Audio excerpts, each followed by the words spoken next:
What is up, people? Welcome back to King Pilled. Today, you've just got me. It's just me. Our good boy Cooper is down with the AIDS. If you guys could say a prayer for the poor fellow. He was doing just fine this afternoon, and then I hit him up to confirm our time going live, and he has a fever. He took a little nap this afternoon, woke up with a fever. Doesn't seem like he's feeling super well. So it's just me for tonight, which is okay because I actually have a lot of content for us to go through, and it's probably going to work better as just a solo show. We've got we're going to do a deep dive on Nayib Bukele today. This is one of my favorite people in the world right now. I've had a lot of fun getting to know him, shall we say, through researching, watching some of his interviews, researching some of his doings. And I've realized that I knew a decent amount about him, but I actually didn't know very much about how he came to power, the different machinations and stuff that he required to get into power. And the background of his story is fairly interesting. I think there's a lot that we can learn from it, even just purely from a fascination with the historical perspective and treating it as kind of like a historical deep dive in a significant historical figure. Because I think at this point, even any sort of event that would leave him no longer a significant figure on the historical stage would itself be a pretty significant event and make him a significant figure. So I think at this point, he is very clearly one of the most important people of the modern time. And there's a lot that we can learn, both from, again, just from a normal historical perspective. And in particular, I think that what we're seeing is a model being set up that is going to have aspects of it that are potentially duplicable.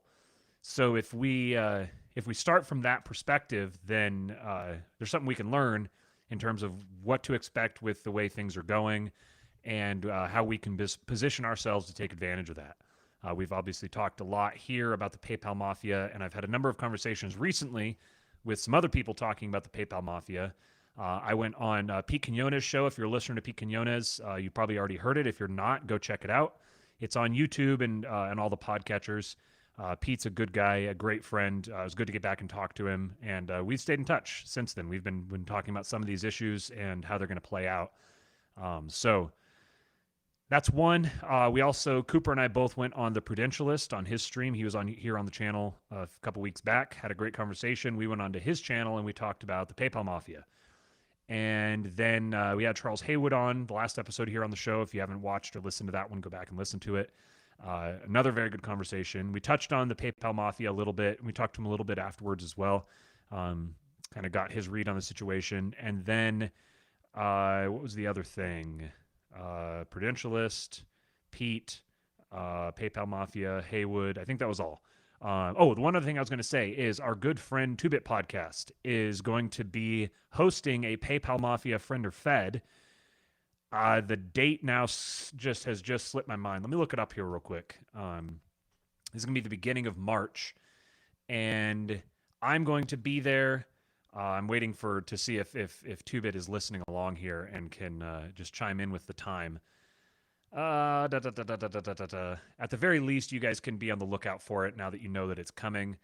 I want to say March 1st, and if that's the case, that would be perfect. March 1st, PayPal Mafia. Yes, March 1st, he says. So we'll be doing PayPal Mafia, Friend or Fed on March 1st. We've got some very interesting guests already confirmed. I'll let him drop them in the chat if he would like to. 5 p.m. Eastern time it'll be. You can drip the guests if you want, 2-Bit, or I will just tease it. Some very good guys that you're definitely going to want to hear from. We'll have a great panel. And we got a couple other invites out to get a couple other pretty interesting guys. So 2-Bit Podcast, Friend or Fed, March 1st, first day of March, 5 p.m. Eastern. PayPal Mafia, Friend or Fed. If this is your first time watching, welcome.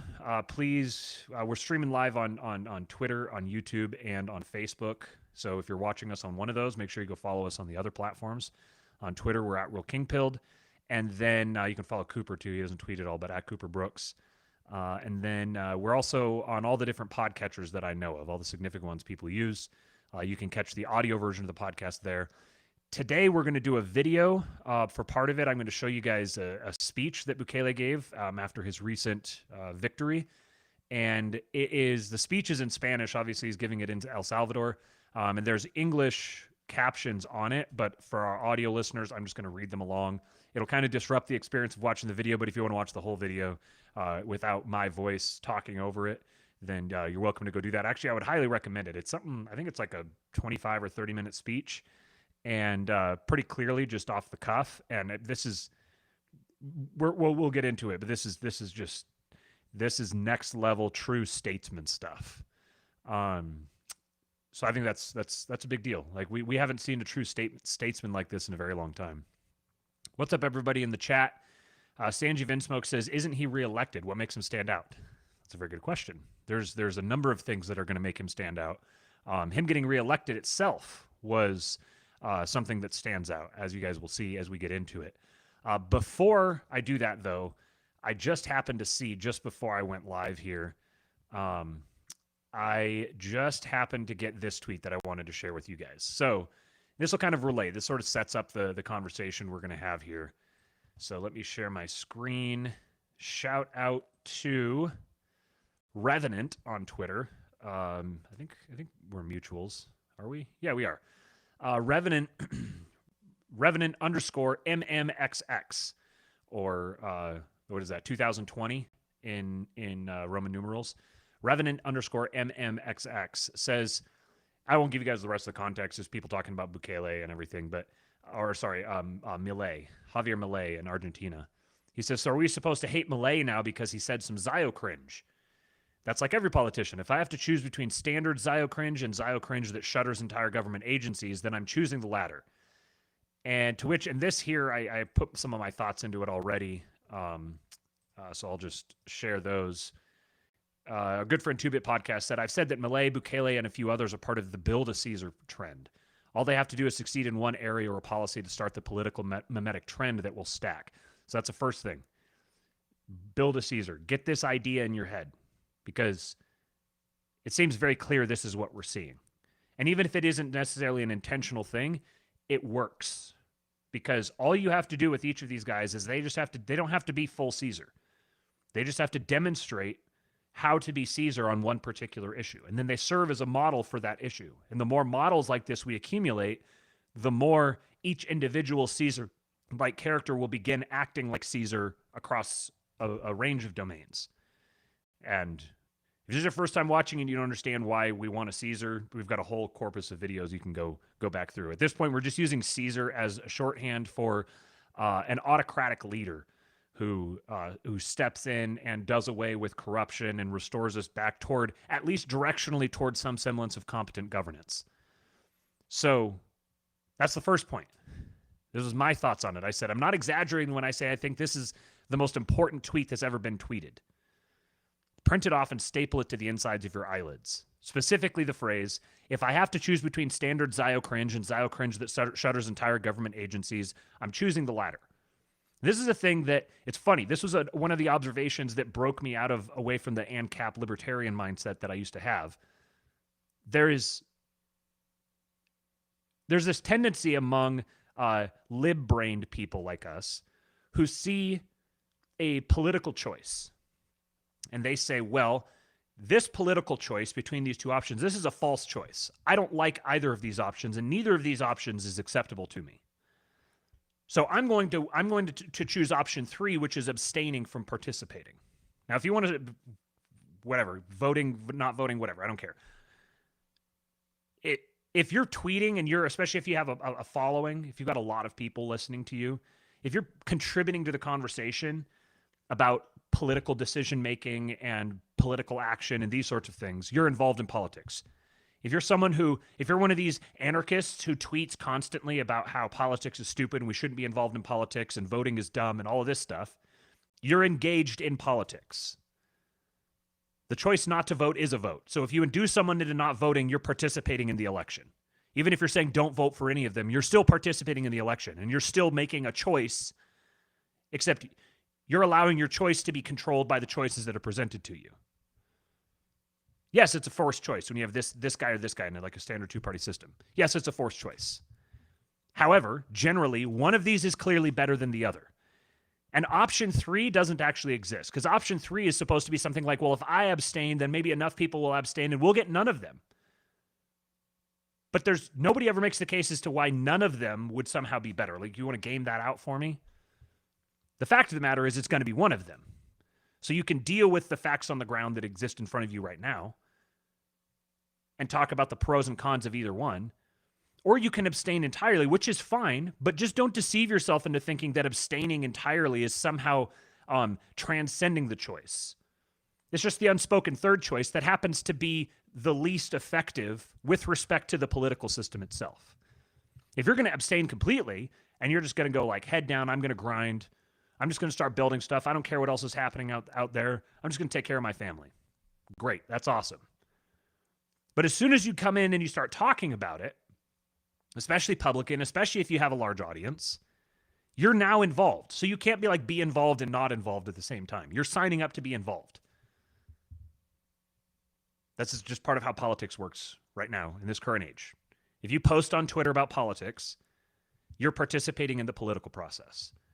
If you post about how anti-democratic you are and how opposed to democracy you are, you're participating in a democratic process, because this is the reality of the facts on the ground around us. And we started doing King Pilled back in the day, making fun of libertarians for doing this. With, oh, I don't like either option, statist. But that's all that, when you get, you just got like the upgraded version of it now, where it's like, oh, well, both of the options are Zionists, so none of the above. All you're doing is you're just saying, well, he's not libertarian enough. One of the options is going to be the option. So let's game out, if this one happens, if we get this option, then what do things look like? If we get this option, what do things look like? There's no third option. It's just these two. Which world do you prefer between those two? If neither one, okay, great, whatever. I think it's very clear. The example I like to use is Ron DeSantis and Andrew Gillum. Ron DeSantis won by 30,000 votes. Imagine if Florida, instead of being under Ron DeSantis throughout COVID, was under a black, gay, cokehead version of, well, I probably don't even need to add the cokehead, the black and gay version of Gavin Newsom. Imagine what Florida would have looked like. And by extension, imagine what, without Florida serving as like the red like line in the sand, like the thing that's the limit case that's dictating all the others. I mean, as soon as Ron DeSantis started doing stuff, Greg Abbott started following suit. And there was other Republican governors who, with the cover of DeSantis taking all that cover fire, were free to loosen things up and relate to the whole COVID thing differently than your normal blue state. But imagine if you hadn't had Ron DeSantis there. And instead you'd had not just not Ron DeSantis, not even like a Republican squish, if you would have had Gavin Newsom there. That would have been the alternative. So clearly, some of these options are better than other options.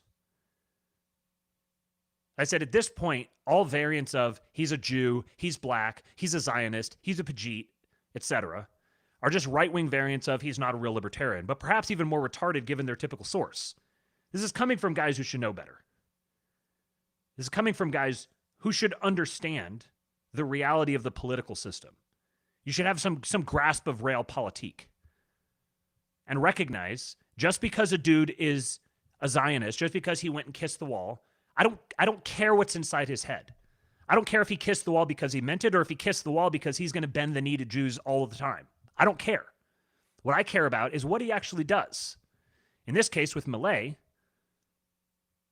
he slashed the federal government by a massive degree. I don't even care to what extent he did. All I care about is what the narrative is. Because the narrative is what moves the needle. If Javier Milei stands as an example of a right-wing leader who comes to power talking about free markets and slashes the federal government like crazy and restores aspects of the housing market, or I don't remember everything that he did. I don't even care. He serves now as a model for new people who come in and say, I'm going to be like Milei. This moves the needle in our direction. You can't let the perfect be the enemy of the good. Because you don't cut off your nose to spite your face, what other pithy aphorisms you want to throw in here. We have to take advantage of half measures that are at our disposal as we build the full measure. When you go to war with the half measures, because they're not full measures, then you get no measures. And I'd rather have half measures than no measures. Because I'm also not looking at any of these individual people as, oh, he's the guy, we get him into place and all is well. This is like a fundamental kind of right-wing conservative impulse where it's like we need to somehow engineer the perfect system that will then run unsupervised. And it's never going to run unsupervised. It's always going to have to be supervised. The problem is you need to have competent people who share your values who are in charge of supervising it. This is what right-wing people have been very bad at doing, actually maintaining their people in power. They tend to cry when they start realizing that there's people who fight dirty and don't play fair and they cheat the rules and they use the system against them and they're not just honorably upholding the rules of the system. Well, of course not. Like, were you born last month? This is the story of all of human history. People are going to come in and they're going to try to subvert it and they're going to try to use the system against you for their own purposes. Take that for granted and build accordingly. So that was the first thing. That's the lead into the conversation here. Because you might say, well, is there any example of something like this? Is there any example of that happening? And I'll tell you there are examples. Road Soda here says in the chat, problem for America is that Zionism is actively harming our country. This is realpolitik. Yes, Zionism is actively harming our country. So if you have the choice between the Zionist and the Zionist who also does things that Zionists hate, then take the Zionist that does things that Zionists hate. That's not the end point. It's not like, oh, we get him and all is saved, and now we just need to duplicate him over and over and over and over and over again. Get him. Have him come and slash a bunch of shit, and then position another person to take over and do more and build on whatever he did. Maybe now we get a half Zionist. And next time, maybe we get a quarter Zionist, and then an eighth Zionist. The problem is you get way too many people who want to go look for the one drop that says, oh, no. He's a 99th Zionist. We can't take him. We can't take advantage of him, which is ultimately just impotent signaling. It's like, we don't have the power to control this guy when he goes off the reservation, so we just have to have no guy. Then we don't have to be responsible for taking care of, for controlling an asset of ours. This is the mentality of people that don't know anything about owning assets. They're just concerned about liabilities. They can't take advantage of a liability that could potentially be used as an asset. So for an example of a guy who's actually doing this type of thing,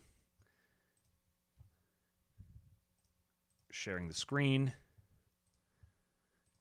Now, like I said, this video has English subtitles.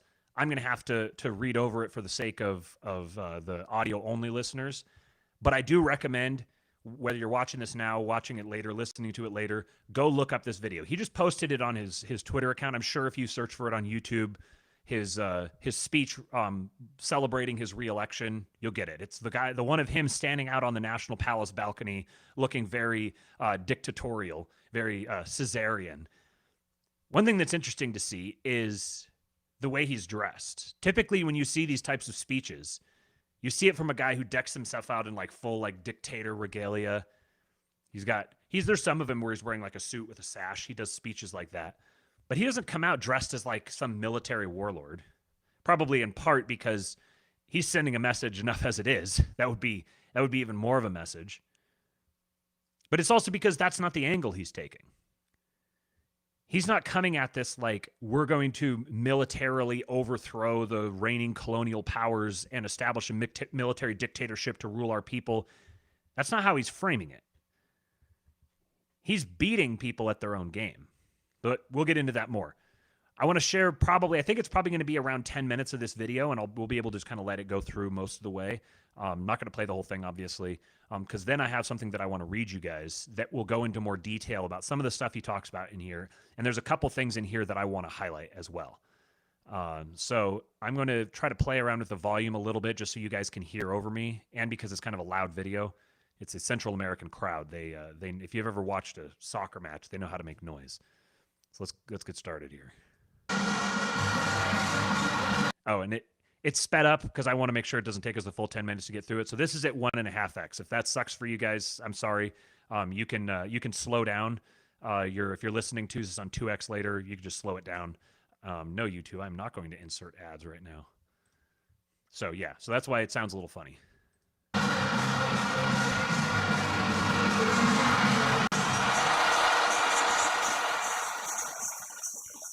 See what I mean with what he's wearing? He's just wearing a pair of jeans, and he's got the kind of like the light sweater.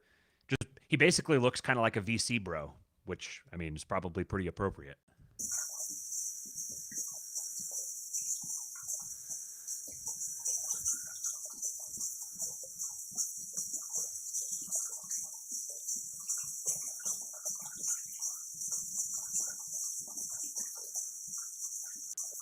All right, so there you get the sense of the crowd. They're putting on quite a scene here. All right, then the audio goes wonky for a minute.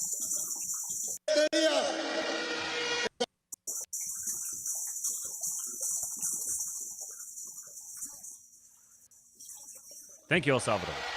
You should know that. Today, El Salvador has broken all the records.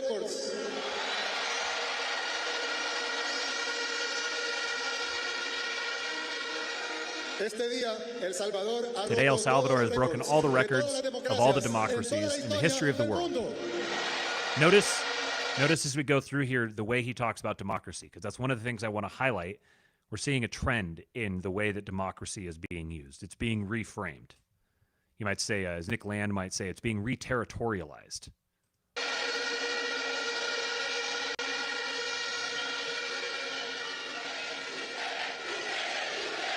Crowds chanting Bukele.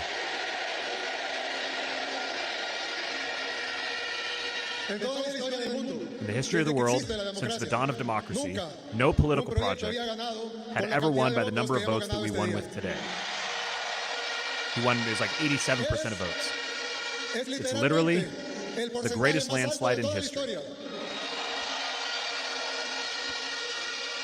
It's the greatest difference between first and second place in all of history.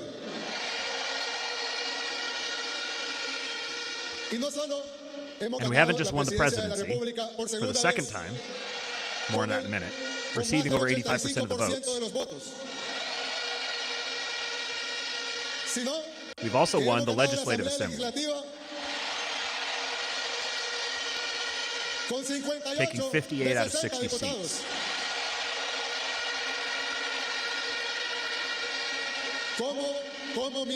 At the very least, now the crowd's chanting, yes, we did, yes, we did.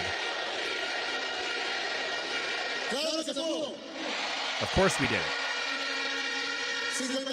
58 out of 60, at the very least. Likely more. I don't know what that means. This would be the first time that there is a single ruling party in a fully democratic system. All of the opposition, all together, has been pulverized. Again, he's talking about democracy here.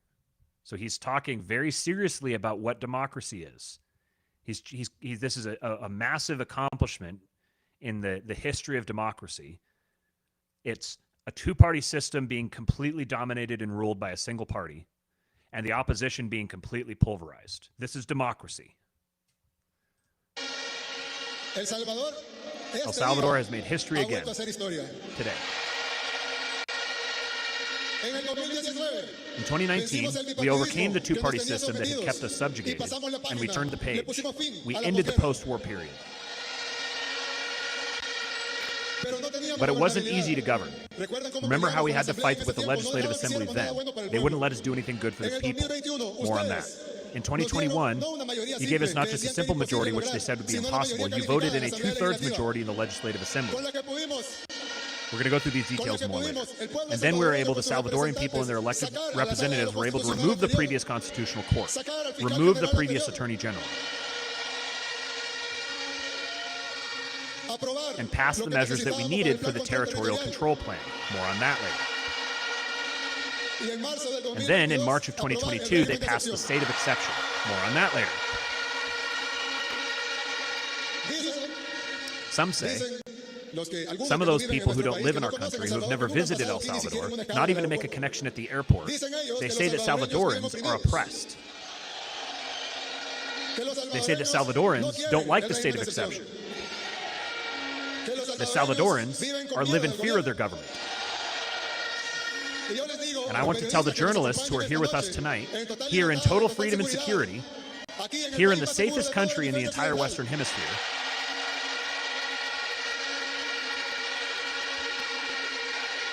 don't take my word for it. I'm just a politician. I'm just an elected official. Believe the Salvadoran people. Believe what they are telling you. They're telling you here in this public plaza. They told you in all the national and international opinion polls, even the opposition polls. And if you don't believe that, they told you again today in these elections. The Salvadoran people have spoken, and they haven't just spoken loudly and clearly. They have made the clearest statement in the history of democracies around the world. Whoops. Damn it.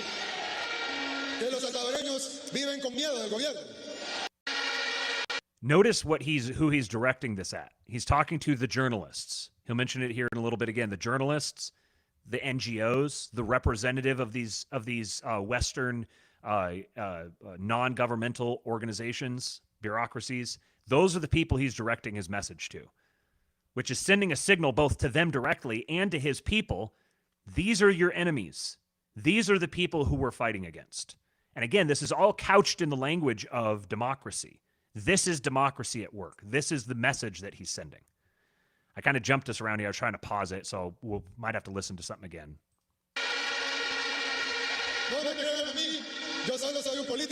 I'm just a politician. I'm just an elected official. Believe the Salvadoran people. So in a democracy that's functioning as it should, the guy at the top is just an elected official.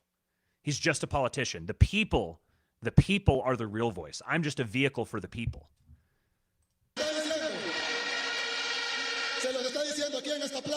They're telling you here in this public plaza. They told you in all the national and historical opinion polls, even the opposition polls. If you don't believe that, they told you again today in these elections. We'll get caught up here in a sec. The Salvadoran people have spoken, and they haven't just spoken loudly and clearly. They've made the clearest statement in the history of all democracies around the world. If that doesn't convince you, journalists, if that doesn't convince you, representatives from the NGOs, representatives from the international organizations, the UN, the OAS, if that doesn't convince you, nothing will.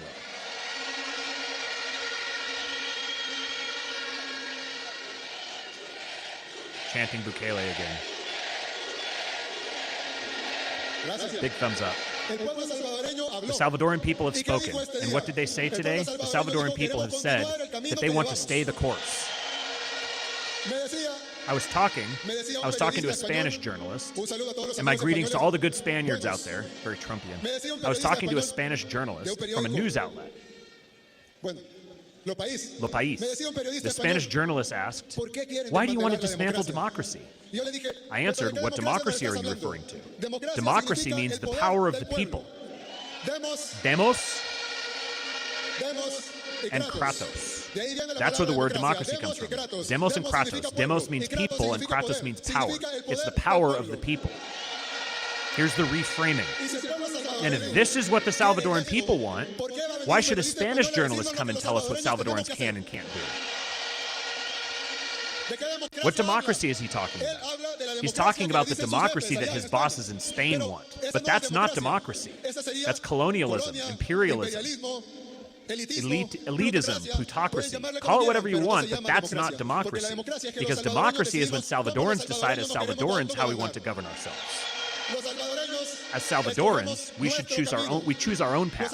Salvadorans want to be friends with everyone. Salvadorans love Spain, Europe, the United States, and all other countries. We love you. We respect you. We don't ask for anything in return. We aren't asking for money. We aren't asking for donations. We aren't asking for international aid. We aren't asking for anything. The only thing we demand is respect. That's it. Respect. We will respect you. We respect your hereditary monarchy, but you must also show us respect.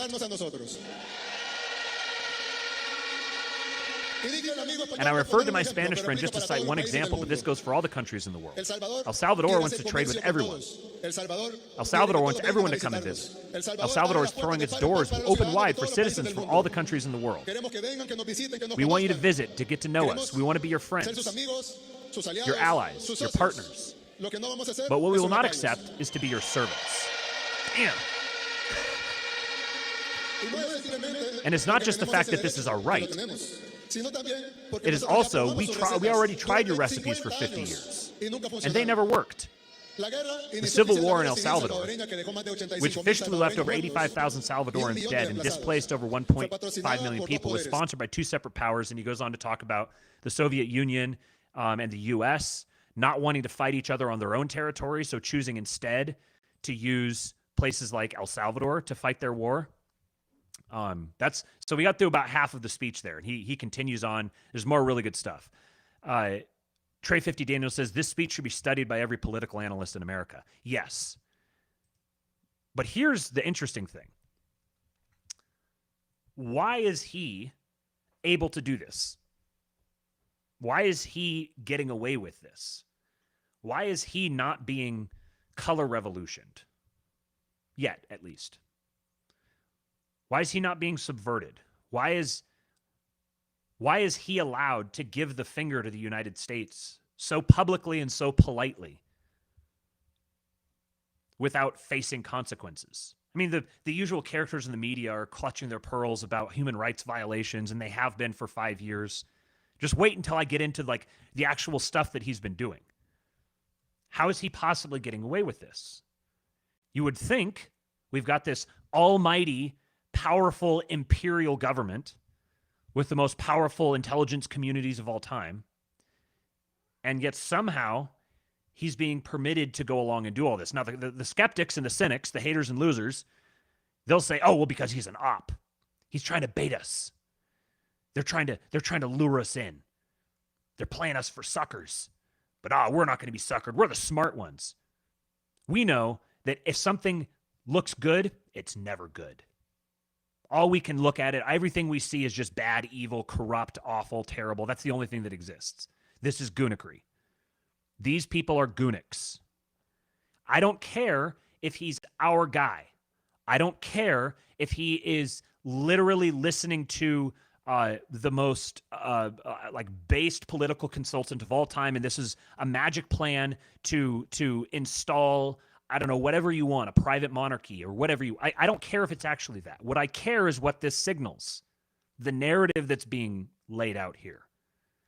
Because even if we have to do all this shit ourselves, even if we don't have friends in high places right now who are operating behind the scenes, or even enemies of our enemies in high places operating behind the scenes, laying something out, even if we have to do this whole thing ourselves, even if we have to bootstrap it from the ground up, what we're getting here is a model of someone who can subvert the powers that be effectively and use their own weapons and tools against them. Now, my cat is in here going nuts, so I'm going to go let her out real quick because she's going to drive me crazy. I'll be right back.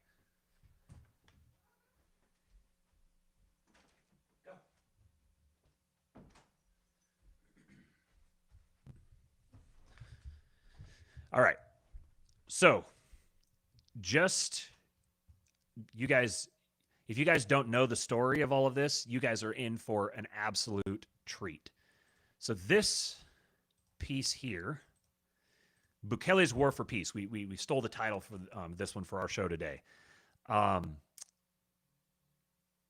Bukele's War for Peace. This was published on IM 1776, written by a very based Chad named Benjamin Braddock.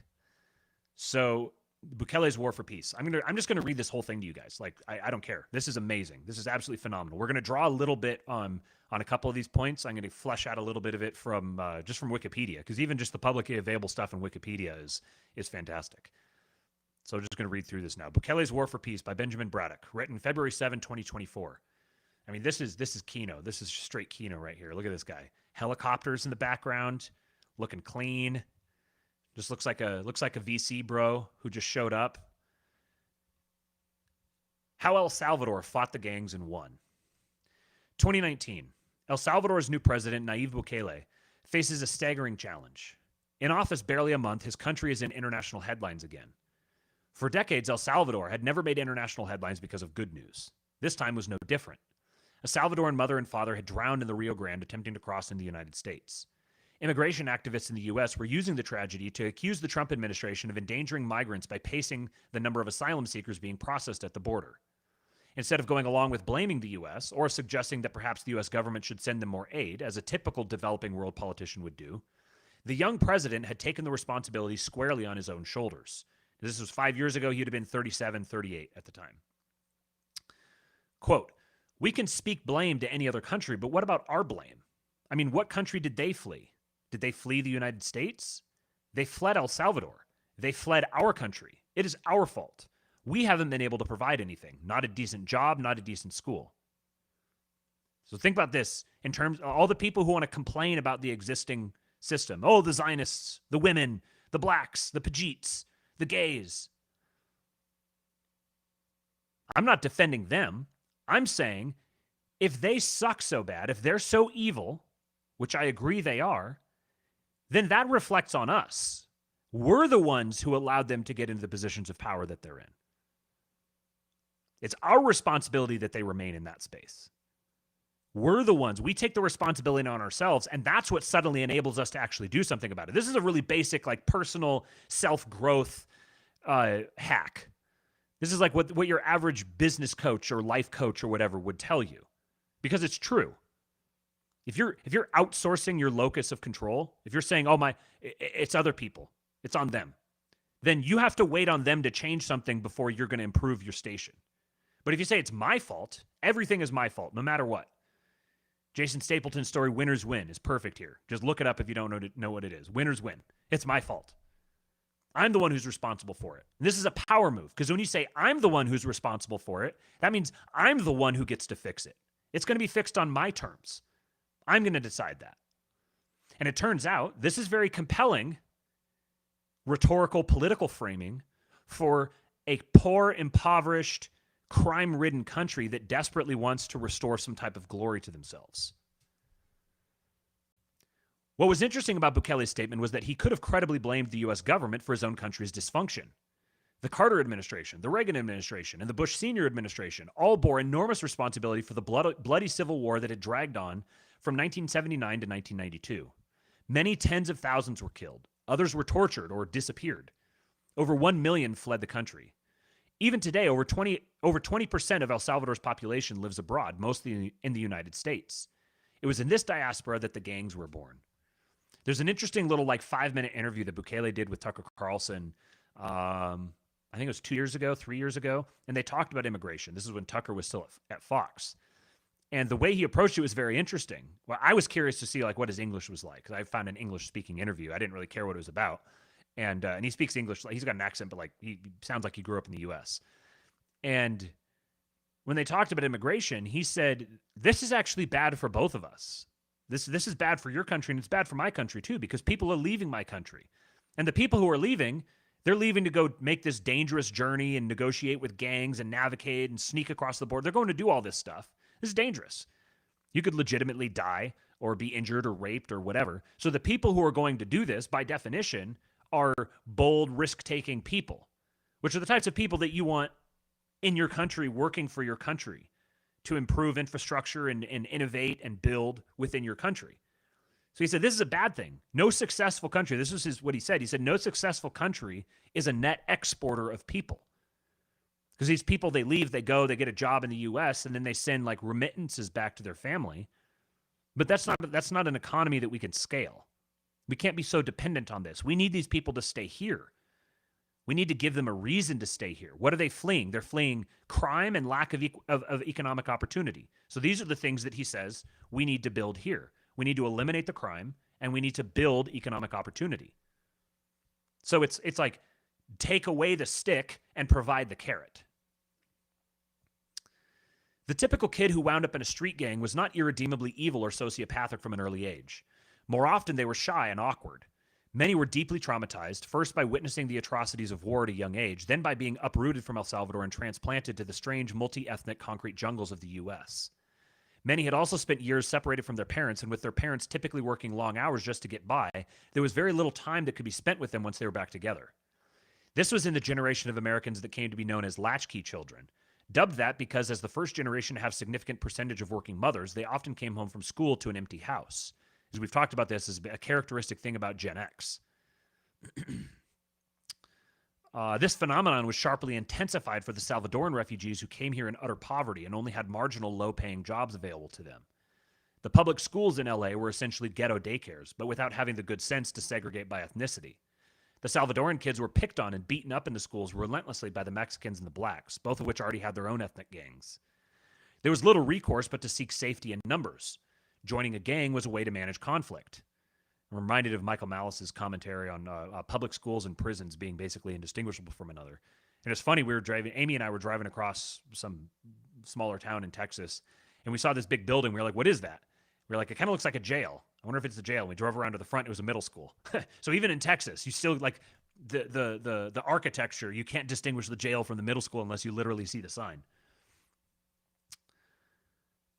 They still had to fight, and often they ended up fighting even more than they had prior to joining, but they no longer had to fight alone.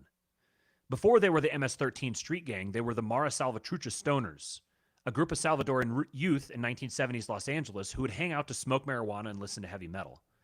What made them distinct from other stoner groups, and then later other street gangs, was that some of the hardcore inner circle members of the clique were also heavy into Satanism, replete with ritualistic animal sacrifice and later human sacrifice. It was onto these roots that the street gang iteration of MS was grafted onto in the 1980s. At the same time that MSS was transforming into MS, Salvadoran youths were also joining other street gangs like 18th Street, the Rebels, the Harpies, the Crazies, and numerous others. It was likely the competitive presence of these other street gangs that helped drive the transformation of MS from a stoner gang to a street gang. There were other trends at play as well. The cocaine boom was reaching ever greater heights thanks to the work of the Medellin and Cali cartels. Supply had increased so dramatically that wholesale prices collapsed by some 80%. Dealers started making and marketing crack cocaine, which first hit the streets of Los Angeles in 1981. Throughout the decade, black gangs like the Bloods and the Crips and Mexican gangs like Venice 13 and El Oil Maravilla turned vast swaths of Los Angeles into a war zone as they battled for turf. In other words, Los Angeles in the 1980s was the perfect petri dish to grow a metastasizing social cancer like MS-13. And unlike the cartels or some of the organized street gangs, the leadership structure of MS-13 was decentralized, and the activities were disorganized. The same international interests who had funded the war and told the Salvadorans that it was in their best interests to fight it, then turned around and said that both sides needed to come to a peace agreement. The result of the peace process was that both sides came together and agreed to hold themselves completely unaccountable for the mass murder, terrorism, disappearances, torture, rape, and mass population displacement that had occurred as a result of their activities in the war. With the war over, the Clinton administration stepped up deportations of undocumented Salvadorans, but failed to inform the Salvadoran government of the criminal offenses which had led to their capture. Thousands of those deported were members of MS-13 and the 18th Street Gang. In short order, members from these gangs connected, and the cliques began spreading across El Salvador, recruiting locals, many of them only 11, 12, or 13 years old, and orphaned or abandoned by the war. Many of the members snuck back into the United States, where they stayed or were captured and deported once again. This created a steady exchange between the cliques in the States and the cliques back in El Salvador. To make matters worse, the U.S. government and international human rights groups exerted influence to pressure El Salvador into weakening the criminal justice system by, for instance, making it illegal to apply criminal sanctions to anyone under 18 years old, which were precisely who the gangs were recruiting and using to carry out the criminal activities. Is this incompetence or is it deliberate? Probably both. On one hand, you have the vacuous blue state libs who were like, oh, under 18, he's a child. You can't prosecute him as an adult. He was influenced into cutting off that man's head and eating his brain. You can't prosecute him as an adult. And then on the flip side, you have the people who fully understand exactly what the implications of this are, who are intentionally creating this destabilization and using the gangs as their own private military force to maintain control over these economic zones. Because that's what they see every country. That's what they see the United States as. We're an economic zone. Their job is to maintain corporate serfs to produce for them economically. They're doing the same thing in Central and South America. And the gangs are the wing, the violent wing that they use to, in cooperation with the corporate media, funded and populated by NGOs. They publish the NGO papers. The NGOs do their studies and evaluate the things on the ground. And then they push these papers to the media. The media passes them on credulously, probably believing every word. And meanwhile, behind the scenes, the NGOs are cooperating with the gangs, and this is the front for the intelligence community. They use the gangs as the stick, they use the media as the carrot, and this is how they maintain control over these areas. Let me catch up on some of your comments here real quick before we keep reading, because you guys are popping in here today. Nate Baker, what's up, buddy? He says, many times the same contractors are used to build public schools and prisons. Go figure. Right. Kate J says the brain drain, as Oren has talked about. Yep. Then let's see here. How did they become privy to Satanism? I wonder. That'd be an interesting little thread to tug on. I have a feeling I know where it's connected. The Screwed Up Rebellion says M18 Salvadoran gangs say they are the real devils. 666 equals 18. There's a lot of them down here in Texas, and nobody has heard of them. Okay. All right. Okay, let's continue. The violence that occurred after the so-called peace as a result of the newly established gangs in the country exceeded that of the brutal Civil War. More died from gang violence during the peace than had died in the Civil War at the hands of guerrillas, death squads, and soldiers, and more were displaced. While the war had displaced 1 million, the ranks of those displaced to the U.S. and some to other countries swelled to over 3 million, 1/3 of the Salvadoran population, after the war as a result of the gang violence. And gang members mixed in with those displaced, following them and becoming established in new places in the United States, like the affluent suburbs of Northern Virginia. In the earliest days of MS-13, when it was still a stoner gang, the satanic ritualism was mostly confined to a small handful of members who practiced it much in the same way as other bored delinquent teens in the 1970s. By the mid-2000s, the nature of the gang crimes as well as the frequency began to grow worse. The Satanism of early MS-13 started to return and also be practiced by the 18th Street Gang, the main rivals to MS-13. I'm told that this was likely not passed down through the group, but picked up again independently from the Mexican Mafia, of which many members are involved in the cult of Santa Muerte and other occult practices and witchcraft. The brutality of the gang's crimes is increasingly horrific, the Los Angeles Times reported in 2004. Homicide victims, including many women and teenage girls, often are found so mutilated that Spanish priest Jose Maria Morataya, who runs a San Salvador rehabilitation and job training center for former gang members, suspects that some gang members practice satanic rituals. You think? During a sweeping 2016 case against MS-13 tried in federal court in Alexandria, Virginia, Jose Del Cid, an MS-13 member who started his career as a killer at the tender age of 9, testified, when you are involved in MS-13, you feel that the devil is helping you, and sometimes the devil asks you to do things for him. Scores of interviews with former and imprisoned gang members have turned up talk of pacts with the devil and hearing the voice of the devil, or the beast, as the entity is frequently referred to. The beast wanted a soul, an MS-13 member nicknamed Diabolical testified in a Houston courtroom about the 15-year-old girl he murdered, and also to actual possession by the devil and the commission of murder. Here's some pictures of MS-13 gang members in Chalatenango Prison, El Salvador, 2018. I wonder what if you could connect MK Ultra to this, what sort of interesting things you would uncover. Under the presidency of Mauricio Funes from 2009 to 2014, the first Salvadoran president to represent the leftist FMLN party, the government and the gangs negotiated a deal, endorsed by the Catholic Church and the Organization of American States, which would allow the leaders of the gangs to be transferred to lower security prisons, which the gangsters would effectively control in exchange for lowering the homicide rate. Note that OAS was one of the organizations that Bukele specifically called out in the speech we were watching. During this period, the rival gangs largely stopped killing each other, but continued to prey on the civilian population through extortion and other crimes.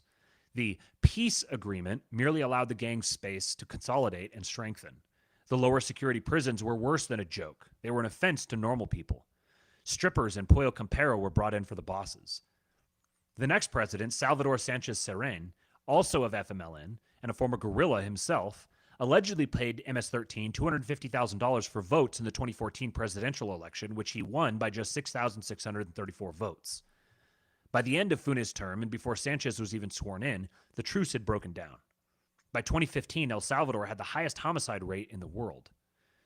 2015 was the year that El Salvador attained the status of the most dangerous country in the world. And it was also the year that Nayib Bukele was narrowly elected as the mayor of San Salvador, as the candidate of the leftist FMLN party. His tenure as mayor foreshadowed how he would eventually come to govern as president. He made the city cleaner and safer and successfully implemented a number of popular public works and initiatives. In 2017, he was expelled from the FMLN for criticizing party leaders. Rejecting both the traditional left-wing and right-wing parties, FMLN and Arena, respectively, and looking forward to the 2019 presidential election, he formed his own party, Nuevas Ideas, or New Ideas. In the chat here, Screwed Up Rebellion said, M18 don't all get tatted up like MS-13 does from my experience. I used to know an MS-13 member who had to shoot random people at Walmart to join the gang. It's crazy. I've heard stories about this kind of thing, but never actually seen it in such stark detail like this. Okay, let's get back to this. Looks like we've got 67 viewers and 26 likes right now. Come on, folks. Give us our likes. Please pay us in our currency. You can also send super chats as well. We are super chat eligible on the channel here.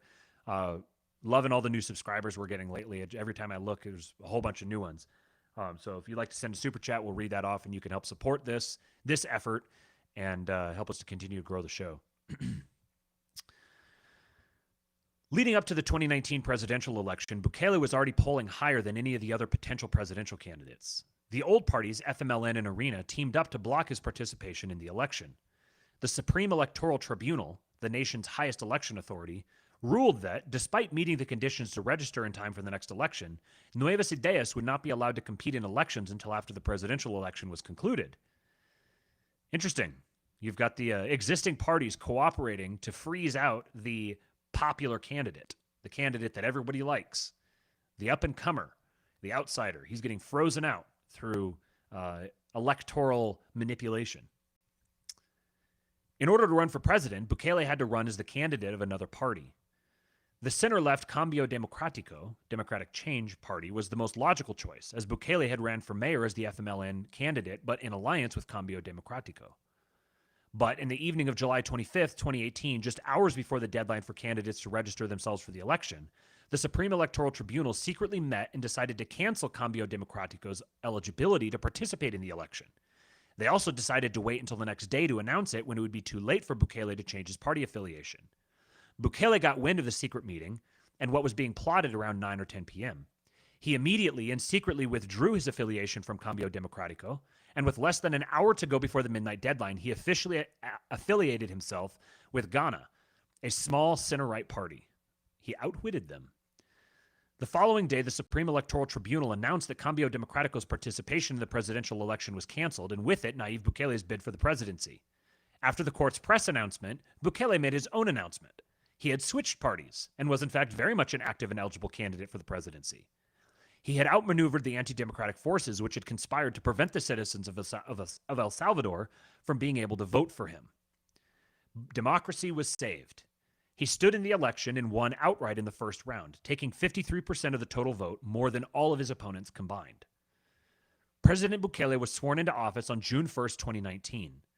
At midnight on June 20th, in front of a crowd of police officers and soldiers standing in Gerardo Barrios Plaza, he announced the Territorial Control Plan. So this Territorial Control Plan was very clearly something that was already prepared ahead of time. He had infrastructure and plans and coordination and networks built out to facilitate this happening. He navigated the election engineering and fortification, you might say, and he had an existing plan already in place, ready to go. This plan, the Territorial Control Plan, was, as I've read and understood, this was a 7-phase plan, and this phase 7 was unknown. The first 6 phases were known, and the 7th phase was described as the phase that would kick in if the government failed to solve the problems in the first 6 phases. You could leave that to your imagination. Phase 1 of the plan was called preparation. It involved concentrating on disrupting the finances of the gangs and taking back control of historic city and town centers in 12 key municipalities. 2,000 police officers from the National Civil Police and 3,000 soldiers of the armed forces. Another 1,000 soldiers were added 1 month later. Prisons were put on lockdowns with cell phone signals. What's up, Mr. Cooper? Oh, hey. He has arisen. Here I am. Another 1,000 soldiers were added 1 month later. Prisons were put on lockdowns with cell phone signals around the prisons blocked. All visitors suspended, and higher-ranking prisoners transferred to higher security prison. Phase 2 was called Opportunity. It was an effort conducted in parallel with other operational phases and focused on offering youth a different path than the gangs. The creation of a social fabric revitalization unit, construction of schools and sports centers, expansion of educational opportunities and vocational training, and so on. Phase 3, Modernization, involved equipping the military and police force with modern weapons, vehicles, body armor, helicopters, night vision, etc. It was announced in August, and by October, an agreement with the Central American Development Bank was negotiated to secure a $109 million loan. When approval of the loan came up before the Legislative Assembly, it was initially opposed by the leftist FMLN, but was expected to pass with support from ARENA, the traditional right-wing party. But then ARENA pulled its support for the loan. The Bukele-aligned parties, Nuevas Ideas, Cambio Democrático, and Ghana, together only held 20 of the 82 seats in the Legislative Assembly. A large segment of ARENA's 37-member caucus was needed to get over the 43-vote threshold for approval. This set the stage for the most dramatic moment yet of Bukele's presidency. Now, before we continue with that, Cooper, do you have any thoughts thus far? Did you jump on to say anything in particular, or are you just here to you don't get fined? So I don't get fined? Yeah, it's a Marshawn Lynch reference. Those who get it will appreciate it. Those who don't. Oh, sorry.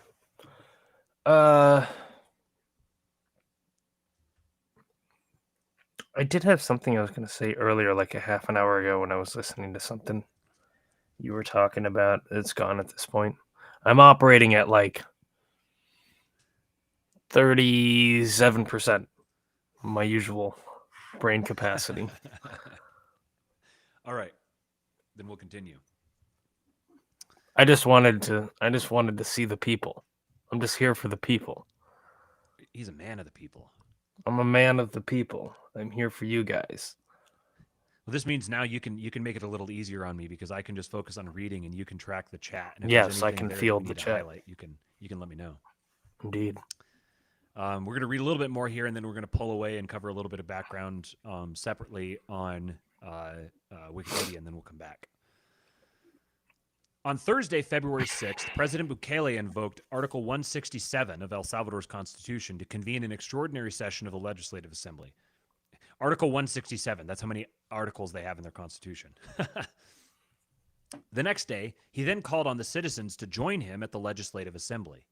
Thousands responded and surrounded the legislature that Sunday afternoon, along with the police and military. But fewer than half of the deputies of the Legislative Assembly appeared for the session. Addressing the crowd from a hastily erected stage, he railed against the members of the legislature for failing to approve the financing of the war against the gangs, calling them criminals and charging them with collusion with the gangs and indifference to the safety of the public. He's straight up, this is Congress, he's straight up calling Congress a bunch of criminals. He then asked the crowd, quote, "I want to ask you to let me enter the Blue Hall of the Legislative Assembly to say a prayer, and that God give us wisdom for the steps we are going to take, and then the decision will be up to you. Do you authorize me?" "Yes," the crowd responded. "God bless you, Salvadoran people. I ask you to wait for me here. I'll be back in a moment." Just visualize this as I'm reading this. This is like the coolest thing that any head of state has done in I don't know how long. Then, flanked by rows of military school cadets in dress uniform, and as the Granadera March sounded, the president entered the Legislative Assembly and walked into the legislative chamber. A detachment of riot police and armed soldiers were already standing inside. Bukele walked up to the dais and sat in the chair of the Assembly president, Mario Ponce. He spoke briefly to the 31 deputies who had gathered, thanking them for their attendance and decrying their absent colleagues, concluding by saying, "It is clear who is in control of the situation. We're going to put the decision in the hands of God," and then began to pray for several minutes. After he finished praying, he got up without a word and went back outside to address the crowd for a second time. He gestured for calm and said, quote, "The entire Salvadoran people know, our adversaries know, the international community knows it, our armed forces knows it, our police know it. All the factual powers of the country know it. If we wanted to press the button, we just press the button. But I asked God, and God told me patience. Patience. Patience. The crowd responded in disagreement. They were ready for action. Patience, responded Bukele. On February 28, all those scoundrels are going to come out the outside door, and we are going to take them out democratically. Why are we going to question the true power of the people in democracy? Why, if we are going to have this assembly in a few months? Why are we going to take it by force, even if the Constitution gives them the right and I'm not going to prevent them? I ask for your patience. If these scoundrels do not approve the territorial control plan this week, we will convene again here on Sunday. We ask God for wisdom again, and we say, God, you asked me for patience, but these scoundrels do not want to work for the people. The crowd continued to murmur in dissatisfaction. Quote, God is wiser than we are. God is wiser than we are. 1 week, gentlemen, 1 week. No people that goes against God has triumphed. As President Bukele left the stage and shook hands with a few supporters, the crowd began happily chanting, insurrection, insurrection, insurrection. The El Salvador opposition's leaders called this an attempted coup. The Constitutional Chamber of the Supreme Court requested that President Bukele refrain from using the police and military in such a manner. The American ambassador condemned the action. So did the European Union and the Vatican. The crisis appeared to be at an impasse. Bukele ordered the mobilization of another 1,400 soldiers to fight the gang, saying, we have to go out and work with or without resources. And then suddenly another crisis emerged that washed the present one away. COVID-19 cases were starting to pop up around Latin America. For the next year, it would occupy an inordinate amount of time and energy. 1 year after the president's brief incursion into the legislative branch, his Nuevas Ideas party succeeded in its permanent takeover via the ballot box, winning an astounding 56 seats. Now, Bukele was free to govern with the full support of the legislature. So real quick, what happened in between here? So this was in early 2020. So between early 2020 and mid 2021, you had the 2021 Salvadoran political crisis. So this says this was the political crisis in El Salvador occurred on the 1st of May 2021 when the Legislative Assembly of El Salvador voted to remove several judges from the Supreme Court and remove the Attorney General of El Salvador, both of which had been vocal opponents to the presidency of Nayib Bukele. This event has been referred to as a self-coup by the opposition and by news media outlets due to the action itself, but also because of the 2020 Salvadoran political crisis in the year prior, where Bukele ordered soldiers into the Legislative Assembly, which has also been characterized as a self-coup. So it goes on the details of the 2020 What does that situation. mean? Self-coup? What does that mean? That's actually a good point. What are they calling a self-coup? An auto-coup or a coup from the top is a form of coup d'etat in which a nation's head, having come to power through legal means, tries to stay in power through illegal means. Ah, I see. Okay. So on 28 February 2021, the 2021 Salvadoran legislative election resulted in a victory for Nuevas Ideas, Bukele's political party, which won 56 of the Legislative Assembly's 84 seats. The new session of the Legislative Assembly began on 1 May 2021. Ponce's term as president of the Legislative Assembly ended with the new session of the legislature, and the new session voted in Ernesto Castro as the new president of the Legislative Assembly with a margin of 64 votes in favor and 20 abstentions. So the 20 other legislators just were taking their ball and going home. Following the vote of Castro, the Legislative Assembly then voted to remove all 5 judges of the Supreme Court's Constitutional Court, which had opposed Bukele in the past, citing that they had previously issued arbitrary decisions. That vote ended 64 in favor, 19 in opposition, and 1 abstention. Elisa Rosales, a leader of Nuevas Ideas, stated that there was clear evidence that the judges had impeded government conduct and that they had to be removed to protect the public. Immediately after the vote, this is the best part, immediately after the vote, the 5 judges ruled the vote unconstitutional. They're like, we're removing you. And they're like, you can't do that. And they were like, okay, please leave. The judges were removed anyway. The judges who were removed were yada, yada, yada, yada, yada. Later that same day, the Legislative Assembly also voted to remove Melara as Attorney General, and he later presented his resignation. Rodolfo Delgado replaced Melara as Attorney General on 2 May of 2021. 5 new judges were appointed on 3 May 2021, all of whom were supporters of Bukele. They were these guys, and they were each given armed guards as personal bodyguards. So the voting out of the judges and the Attorney General has been labeled as a coup, a self-coup, a power play, and a power grab by several news outlets and the political opposition of El Salvador, as it gave Bukele and Nuevas Ideas increased political power. It has also been labeled as a threat to democracy. And they quote the lawmaker from the Conservative Party saying, "What happened last night in the Legislative Assembly with the majority that the people gave them through the vote is a coup. The majority that the people gave them through the vote, it's a coup." So that's the background. That was something that wasn't mentioned in this article, and I think it's relevant because then, so that It's was only between, democracy when it works the way I want it to. right? Yeah, it's only democracy when the NGOs and the journalists agree with the outcome. Right. Okay, so the election here, he mentions 1 year after the brief incursion of the legislative branch, his election, his party succeeded in its permanent takeover via the ballot box. Now Bukele was free to govern with the full support of the legislature. So the first thing he did was he eliminated the 5 judges, the 5 corrupt judges who had been blockading him, and the attorney general, replaced them with loyalists, and now you get, on July 19, 2021, President Bukele announced Phase 4 of the Territorial Control Plan, Incursion. This phase focused on the government reestablishing security control of the no-go zones that police had previously found it difficult or impossible to operate in. I've spoken to several Salvadorans who lived in such barrios. Taxi drivers who had to pay extortion fees when they entered and left the barrio. Little ladies with pupusa stands who had to pay the gangs a percentage of receipts or face the disappearance of their sons. Men who could not cross certain geographic boundaries to buy food or they would be killed. They had to send their wives to do it. This phase of the plan was to take away the gang's ownership of space and allow the citizens to freely work and come and go as they pleased without fear.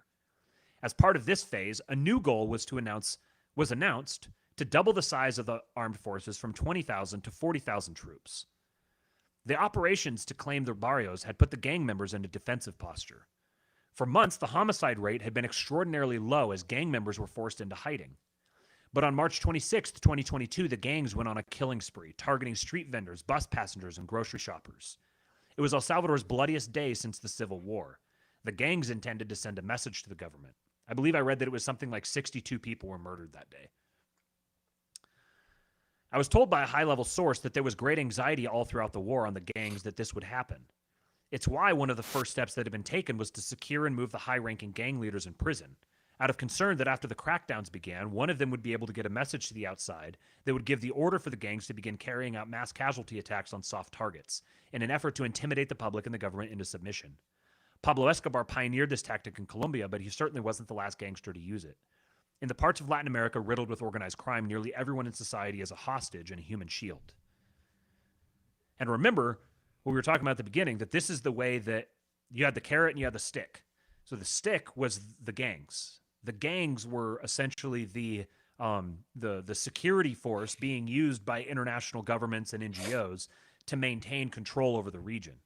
So he's going in, he's used democracy to put himself in power, and then he's using the power of democracy while he's in power to take out the enforcement mechanism that has kept his country subjugated.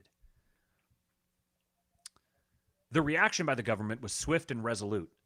In the early hours the next day, the National Assembly passed a state of emergency and a state of exception. So, real quick, the El Salvador state of exception. I love the name. State of exception. Very Schmittian. Where was the article that I had?